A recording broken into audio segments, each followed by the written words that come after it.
Good morning. Good afternoon. Local officials from Bulacan are urging a deeper probe into the deals of the Villar-owned Prime Motor, which has been accused of poor service and high costs. So how does the palace respond to this call?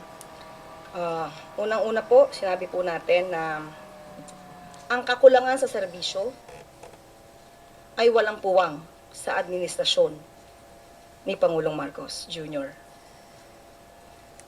Ang pangangailangan po ng tao sa malinis na tubig, sapat na supply ng tubig, ay dapat lang po nararapat at hindi pa negosyo lamang, kundi ito ay dapat na kinakalinga ang pangangailangan ng taong bayan.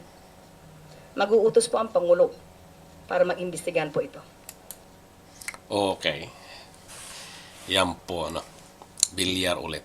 Bilyar. Bilyar sa rice, tarification, naalis ang karapatan ng NFA. Ngayon, prime water naman. No? Mayaman talaga ang bilyar.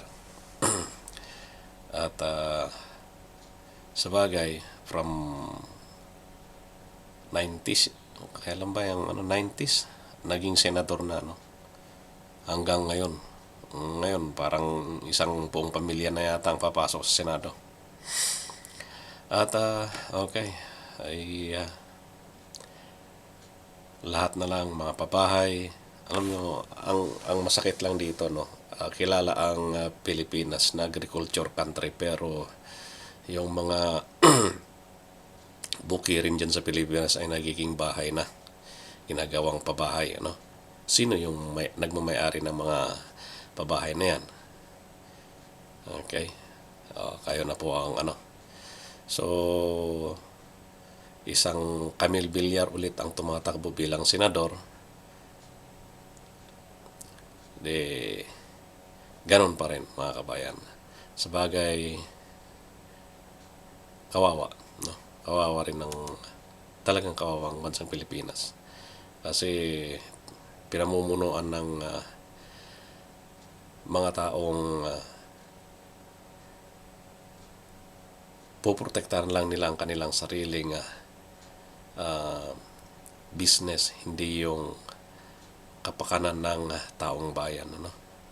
Hindi ko naman sinasabing walang ginawa itong mga Bilyar, pero hindi ko alam kung may ginawa nga talaga, no? So mag-isip-isip mga kabayan, at kung mamili kayo ng karapat dapat na iboto, karapat dapat at nakikita nyo may malasakit, totoong may malasakit sa bayan. Yon lang po yun.